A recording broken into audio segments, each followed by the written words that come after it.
Magandang araw mga kapatid. Sa araw na ito, ang ating devotion ay pinamagatan ko pong oath. In Tagalog ay panunumpa. Our scripture is coming from Matthew chapter 5 verse 33 in NIV.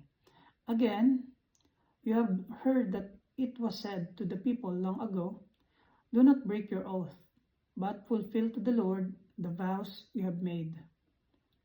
Oath, by definition, means a solemn promise. What are the things that causes us to take an oath, a pledge, or a promise? Are we taking seriously the promises that we make to other people? Or do we just commit into something just to end the conversation? Do we keep our promises true when something is compromised or caused inconvenience on our side? Or do we just change the original agreement to suit our own convenience?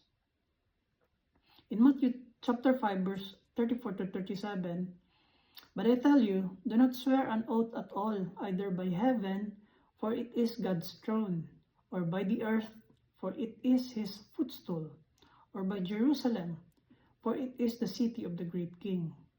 And do not swear by your head, for you cannot make even one hair white or black.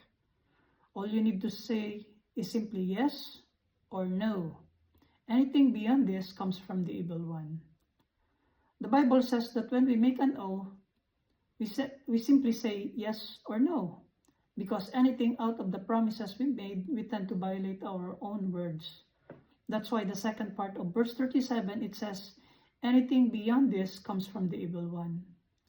We are familiar with the line, "Promises are meant to be broken." This line can also be translated as, "Promises are made out of lies." Let us make sure that the words we say when we make promises are truly meant and thoughtfully said.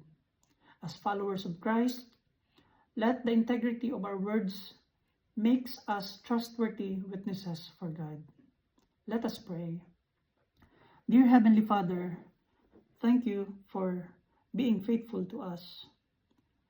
Thank you for being faithful to your promises, and help us, Lord, to be faithful with our vows that we make, that we may honor you in words and in deed. In Christ's name we pray. Amen.